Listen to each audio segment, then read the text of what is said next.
ಸಂಧಿ 10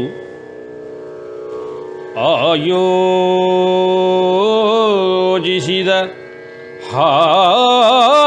ಹಾರಿದ್ರಮ ಸಭೆಯಂ ಜಾನಕಿ ಮುನಿಯ ನಿವನೆಂ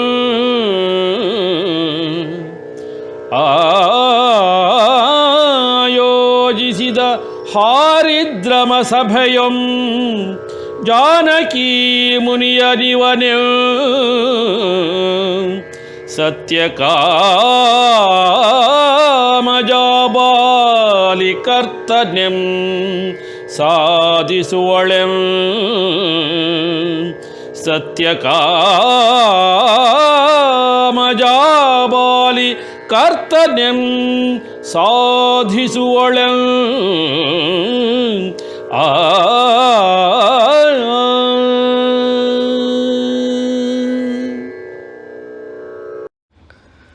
ಗೌತಮ ಹಾರಿದ್ರಮರು ಒಂದು ಸಭೆಯನ್ನು ಆಯೋಜಿಸಿದರು. ಅದರ ಉದ್ದೇಶ ಇಷ್ಟೇ ಆಗಿತ್ತು, ಜಾಬಾಲಿಯ ತಂದೆ ಜಾನಕಿ ಅಯಸೂಣ ಅವರೊಬ್ಬರು ಮುನಿಗಳು, ಇದನ್ನು ಸಮಾಜಕ್ಕೆ ಪ್ರಸ್ತುತಪಡಿಸಬೇಕು ಅನ್ನೋ ಒಂದು ಉದ್ದೇಶದಿಂದ ಒಂದು ಸಭೆಯನ್ನು ಆಯೋಜನೆ ಮಾಡಿದರು. ಇದು ಸಂಧಿ 10ರ ಸೂಚನಾ ಪದ್ಯವಾಗಿರುತ್ತೆ.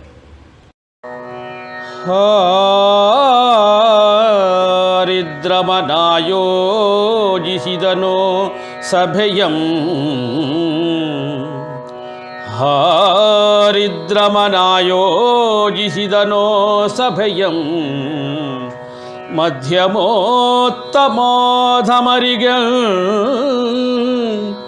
ದಕ್ಷತೆಯೊಳೆಂ ಕರೆಯೋಲೆಯೊಳಕ್ಷತೆಯೊಳೆಂ ಹಾರಿದ್ರಮನಾಯೋಜಿಸಿದನೋ ಸಭೆಯಂ ತಳಿರು ತೋರಣದೊಳಂಕರಿಸಿಹ ಮಂಟಪ ಮಧ್ಯದೊಳೆಂ ತಳಿರು ತೋರಣದೊಳಂಕರಿಸಿಹ ಮಂಟಪ ಮಧ್ಯದೊಳೆಂ ಉನ್ನತ ಪೀಠವನಿರಿಸಿದ ಮುನಿರಾಯ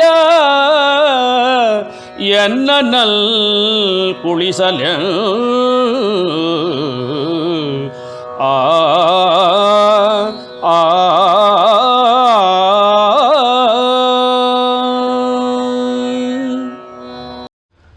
ಗೌತಮ ಹಾರಿದ್ರಮರು ಒಂದು ಸಭೆಯನ್ನು ಆಯೋಜನೆ ಮಾಡಿದರು.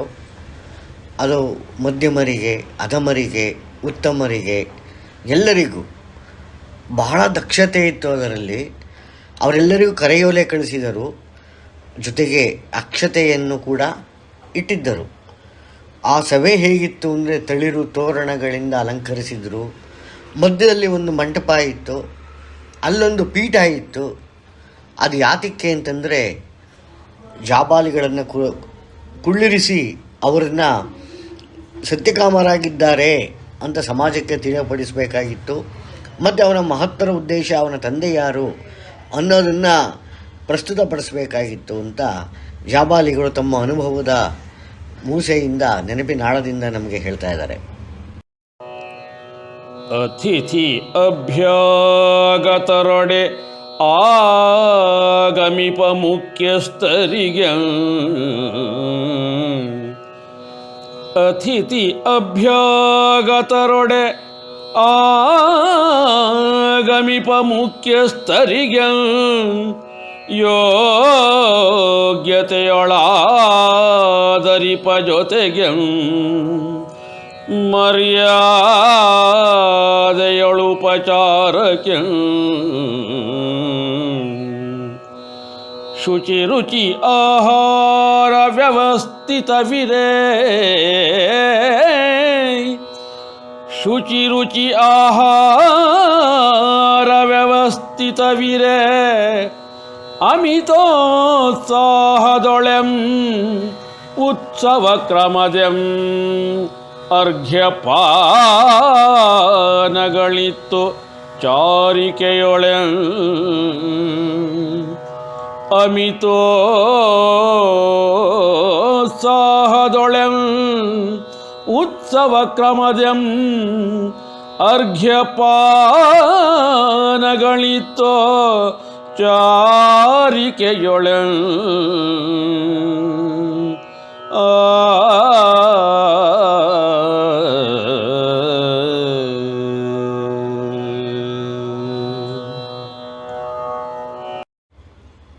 ಅವರು ಆಯೋಜಿಸಿದ ಸಭೆಗೆ ಅತಿಥಿ ಮತ್ತು ಅಭ್ಯಾಗತರು ಇಬ್ಬರು ಬರುವವರಿದ್ದರು.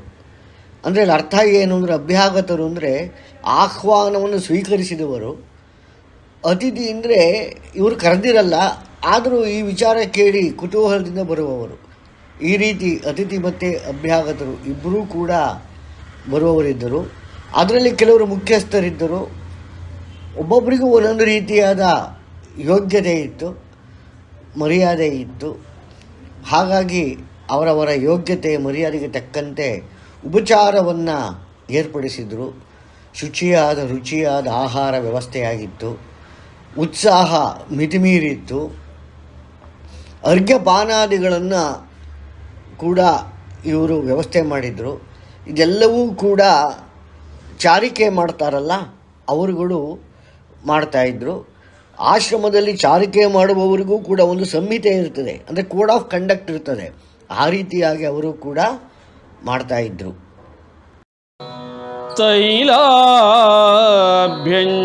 ತೈಲಾಭ್ಯಂಜನಂತರದೊಳ್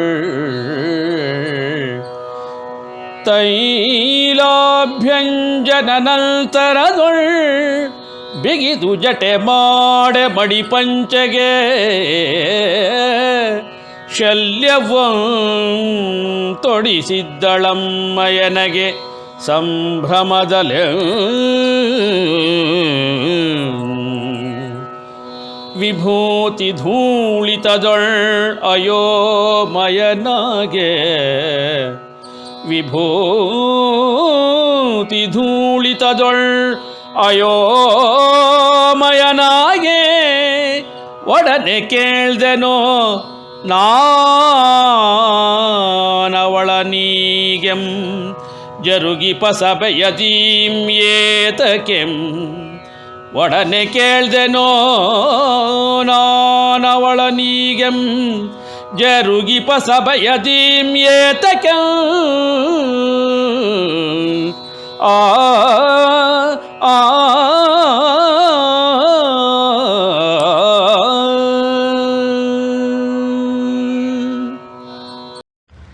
ಅಮ್ಮ ನನಗೆ ತೈಲ ಅಭ್ಯಂಜನವನ್ನು ಮಾಡಿಸಿದಳು, ಅಂದರೆ ಎಣ್ಣೆ ನೀರು ಹಾಕಿದ್ಲು. ನನ್ನ ಜಟೆಯನ್ನು ಬಿಗಿದು ಒಂದು ಗಂಟು ಮಾಡಿದ್ಲು, ಶಿಖೆಯಂತೆ ಮಾಡಿದ್ಲು. ಒಂದು ಮಡಿಯಾದ ಪಂಚೆಯನ್ನು ಉಡಿಸಿದ್ಲು, ಶಲ್ಯವನ್ನು ತೊಡಿಸಿದ್ಲು. ಇದೆಲ್ಲರ ಹಿಂದೆ ಅವಳ ಸಂಭ್ರಮ ಮೇರೆ ಮೀರಿತ್ತು. ನಾನು ವಿಭೂತಿ ಎಲ್ಲ ಧರಿಸ್ಕೊಂಡು ನಾನು ಈ ಕಾರ್ಯಕ್ರಮಕ್ಕೋಸ್ಕರ ಅಣಿಯಾದೆ. ಆದರೆ ನನಗೆ ಅಯೋಮಯ. ಹಾಗಾಗಿ ಅಮ್ಮನಿಗೆ ಕೇಳಿದೆ, ಅಲ್ಲ ಈ ಸಭೆ ಏಕೆ ಮಾಡ್ತಾ ಇದ್ದಾರೆ? ಅದೇ ಈಗ ನಡೆಯುತ್ತಲ್ಲ ಸಭೆ, ಅದು ಯಾತಕ್ಕೆ ಅಮ್ಮ, ನನಗೆ ಗೊತ್ತಾಗ್ತಾ ಇಲ್ವಲ್ಲ ಅಂತ ಅಮ್ಮನನ್ನ ಕುತೂಹಲದಿಂದ ಕೇಳಿದ್ದೆ. ನಿನ್ನ ಅಭ್ಯುದಯಕ್ಕಾಗ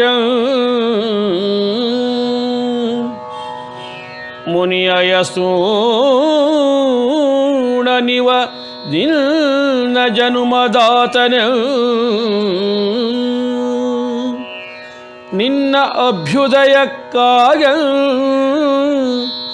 ಮುನಿಯಯಸೂಣನಿವ ನಿನ್ನ ಜನುಮದಾತನೆ ಸಮಾಜದೊಳ ಸಮಾನರಿಗೋ ಅರುಹುದೊಳೆ ಗುರುವಾಗ್ನೇಯ್ದ ಪೂರೈಕೆಯೊಳ್ ಗುರುವಾಗ್ನೇಯ್ದ ಪೂರೈಕೆಯೊಳ್ ನೀಂ ಸತ್ಯಕಾಮನಾದ ಕನಸಿಗಾಗೆಂ ಕಂದ ಎಂದರಿದಳಿವಳಂದು ಹೆಮ್ಮೆಯೊಳೆ ಆ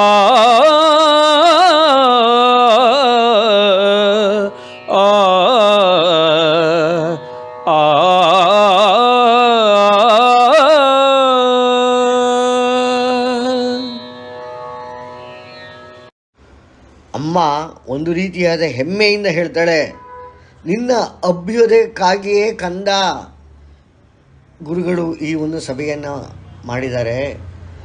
ಯಾಕೆಂದರೆ ನಿನ್ನ ಅಭ್ಯುದಯಕ್ಕೆ ವಿದ್ಯಾಭ್ಯಾಸ ಬೇಕು, ಅದಕ್ಕೆ ಸಂಸ್ಕಾರ ಬೇಕು. ಸಂಸ್ಕಾರ ಕೊಡಲಿಕ್ಕೆ ನಿನ್ನ ತಂದೆ ಯಾರು ಅನ್ನೋದನ್ನು ಘೋಷಣೆ ಮಾಡಬೇಕು.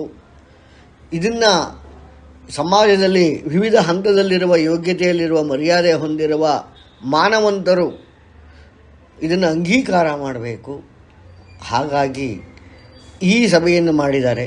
ಜೊತೆಗೆ ಅಷ್ಟೇ ಅಲ್ಲ, ನೀನು ಆ ಗುರುಗಳು ಮಾಡಿದ ಆಜ್ಞೆಯನ್ನು ಹೇಗೆ ಪೂರೈಸಿದೆ, ನಿನ್ನ ಸತ್ಯಕಾಮನೇ ಹೇಗಾದೆ, ನಿನ್ನ ಈ ಒಂದು ಕನಸಿಗಾಗಿ ನೀನು ಏನಾಗಬೇಕು ಅಂತಿದೆಯೋ ಆ ಒಂದು ಕನಸಿಗಾಗಿ ಇವರೆಲ್ಲ ಮಾಡಿದಾರಪ್ಪ, ಇದಕ್ಕಾಗಿ ಈ ಸಭೆ ಅಂತ ಅವಳಲ್ಲಿ ಒಂದು ಹೆಮ್ಮೆ ಗುಪ್ತಗಾಮಿನಿಯಾಗಿ ಹರಿತಾ ಇದ್ದಿದ್ದು ನನ್ನ ಗೋಚರಕ್ಕೆ ಬಂತು. ತುಂಬ ಹೆಮ್ಮೆಯಿಂದ ಹೇಳಿದಳು ಅಮ್ಮ. ನಿನದೆಂ ಭವಿತವೋ ಭವ್ಯವಾಗೊಲ ಕಂದ, ನಿನದೆಂ ಭವಿತವೋ ಭವ್ಯವಾಗೆಲ ಕಂದ, ನನ್ನೊಡಲಿಹ ಕನಸಿದೋ ನನಸಗಲೆಂದಳೋ ಹಾರೈಕೆಯೊಳೆಂ ತುಂಬು ಮನದಿಂ, ನಿನ್ನೇಳಿಗೆಯೊಳೆಂ ಅಯಸೂಣರ ಕನಸಿದೋ, ನಿನ್ನೇಳಿಗೆಯೊಳೆಂ ಅಯಸೂಣರ ಕನಸಿದೋ, ಪೂಸಿದೆಯಂದೊಡೆಯೊಳ್ ಪುನುಗಿದಳವಳೋ, ಪೂಸಿದೆಯಂದೊಡೆಯೊಳ್ ಪುನುಗಿದಳವಳೋ ಚರಿಕೆಯ ಶಿರದನೇವರಿಕೆಯಿಂ, ಪೂಸಿದೆಯಂದೊಡೆಯಳ್ ಪುನುಗಿದಳವಳೋ ಚರಿಕೆಯಂ ಶಿರದ ನೇವರಿಕೆಯಂ.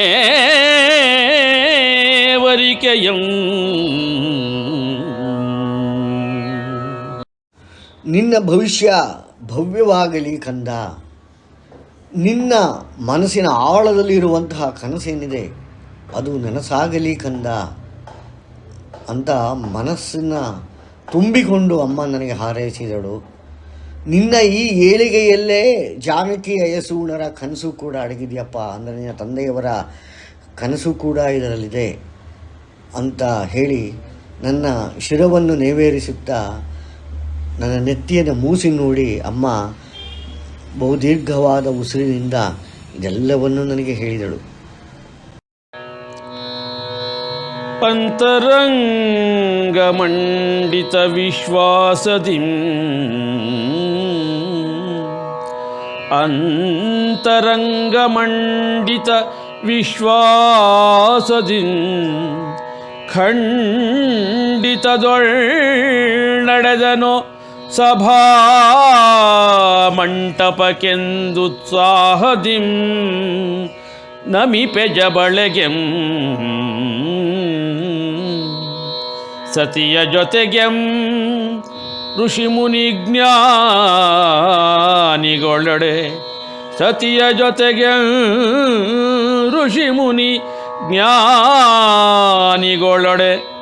ವಾರಗೆಯ ಕುತೂಹಲಿಗಳಿರುವುದಂದರಿದೆನೋ,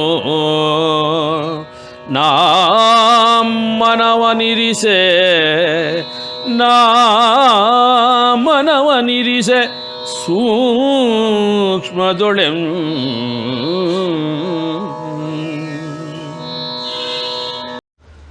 ನನಗೆ ಸಭೆಯ ಉದ್ದೇಶ ತಿಳಿವಿಗೆ ಬಂತು.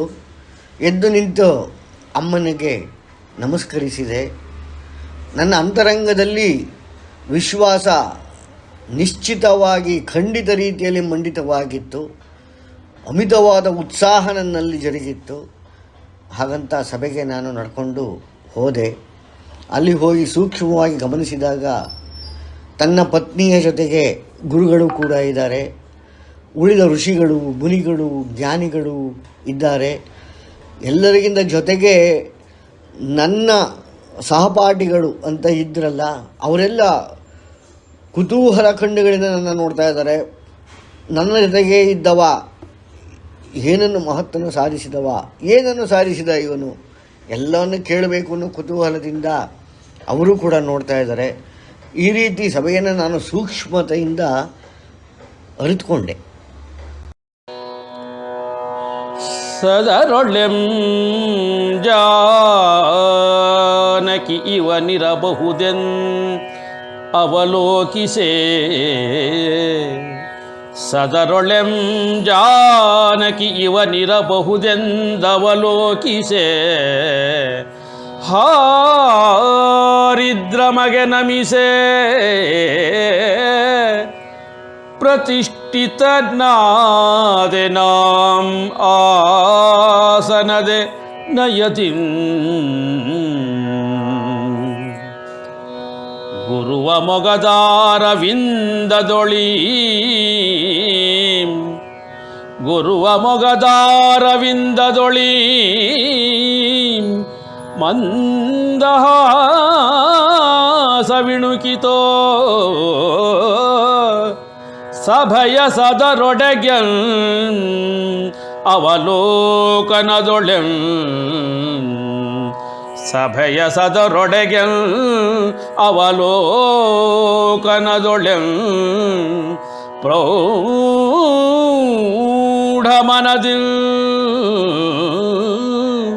ಆ ಆ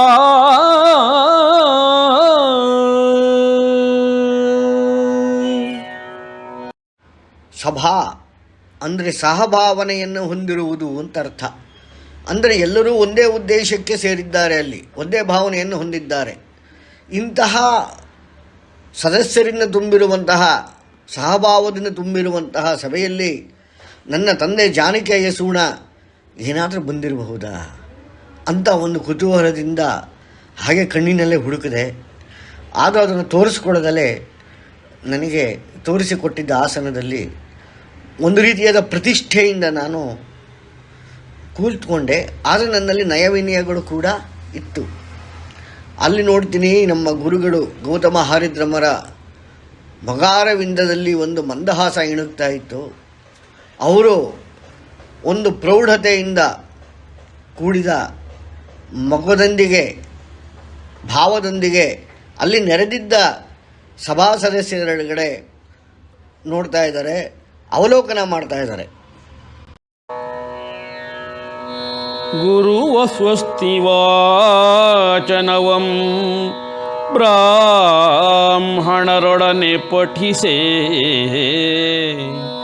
ಗುರುವ ಸ್ವಸ್ತಿ ವಾಚನವಂ ಬ್ರಾಹ್ಮಣರೊಡನೆ ಪಠಿಸೇ. ಸಭೆಗೆನ್ನ ಸ್ವಾಗತಿಸಿದರೋ ಆಶ್ರಮದ ನಿತ್ಯ ಸಂಪ್ರದಾಯದೊಳಗೆಂ. ಸಭಾ ಸದಸ್ಯರೊಳಿಹ ಪ್ರಮುಖರೊಡೆಗೂಡೆಲ್ಲರಂ. ಸಭಾ ಸದಸ್ಯರೊಳಿಹ ಪ್ರಮುಖರೊಡೆಗೂಡೆಲ್ಲರಂ. ವಿಧಿಯ ಪ್ರಕಾರದೆ ಸ್ವಾಗತಿಸಿದರೋ ಶಿರಸ ವಹಿಪ ನಮನದೊಳಗೆ. ವಿಧಿಯ ಪ್ರಕಾರದೆ ಸ್ವಾಗತಿಸಿದರೋ. ವಿಧಿಯ ಪ್ರಕಾರದೆ ಸ್ವಾಗತಿಸಿದರೋ. ಸಭಾ ಸದಸ್ಯರೊಳಿಹ ಪ್ರಮುಖರೊಡೆಗೂಡೆಲ್ಲರಂ. ಶಿರಸ ವಹಿಪ ನಮನದೊಳಗೆ.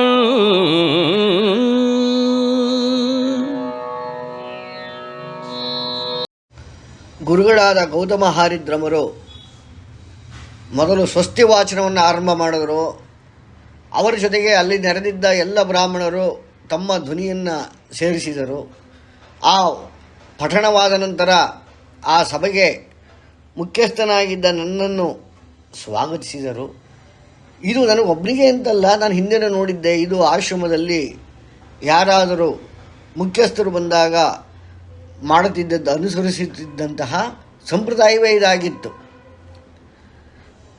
ಇವರು ಏನು ಮಾಡಿದ ನಂತರ ಅಲ್ಲಿ ಸಭಾ ಸದರೊಡನೆ ಕುಳಿತಿದ್ದ ಪ್ರಮುಖರು, ಮಧ್ಯಮರು, ಅಧಮರು ಎಲ್ಲರನ್ನೂ ಸೇರಿಸಿ ವಿಧಿಯ ಪ್ರಕಾರದಲ್ಲಿ ಗೌತಮ ಹಾರಿದ್ರಮರು ಸ್ವಾಗತಿಸಿದರು ಮತ್ತು ಶಿರವಾಗಿ ಎಲ್ಲರಿಗೂ ವಂದಿಸಿದರು. ಕುಲಪತಿಸ್ಥಾನದಲಿಹ ಗುರು ಮುಂಬರದ ನಿವೇದಿಸಿದನೋ ಸಭೆಗೆ. ಕುಲಪತಿಸ್ಥಾನದಲಿಹ ಗುರು ಮುಂಬರದೆ ನಿವೇದಿಸಿದನೋ ಸಭೆಗೆ. ಗಜಗಾಂಭೀರ್ಯದಿ ಚಹರೆಯೊಳಿಳಿವಳ ವಿನಯದೊಳ್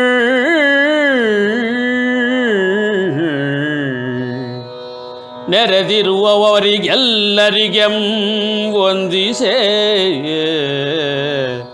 ನೆರೆದಿರುವವರಿಗೆಲ್ಲರಿಗೆಂ ವಂದಿಸೆ. ಸಭಾದ್ಯೋಷವನೊಮ್ಮೆ ಸ್ಪಷ್ಟಪಡಿಸಲೆಂದಿಚ್ಛಿಸುತ್ತೇನೆಂದನೋ.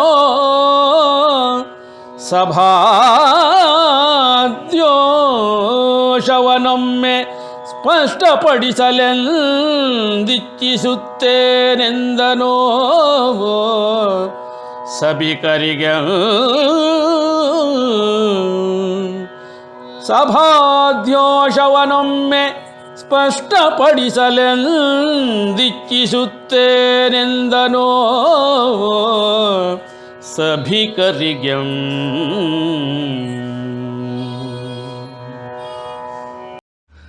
ಆ ಆಶ್ರಮಕ್ಕೆ, ಗುರುಕುಲಕ್ಕೆ ಕುಲಪತಿಗಳಾಗಿದ್ದ ಗೌತಮ ಹಾರಿದ್ರಮರು ಮುಂದುವರೆದರು, ನಿವೇದಿಸಿದರು ಸಭೆಗೆ.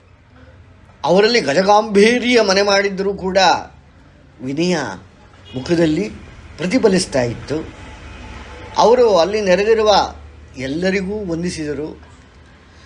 ಈ ಸಭೆಯ ಉದ್ದೇಶ ಏನು, ಅದನ್ನು ಮೊದಲು ನಾನು ಸ್ಪಷ್ಟಪಡಿಸಲು ಇಚ್ಛಿಸುತ್ತೇನೆ ಅಂತ ಮೊಟ್ಟ ಮೊದಲ ಘೋಷಣೆ ಮಾಡಿದರು.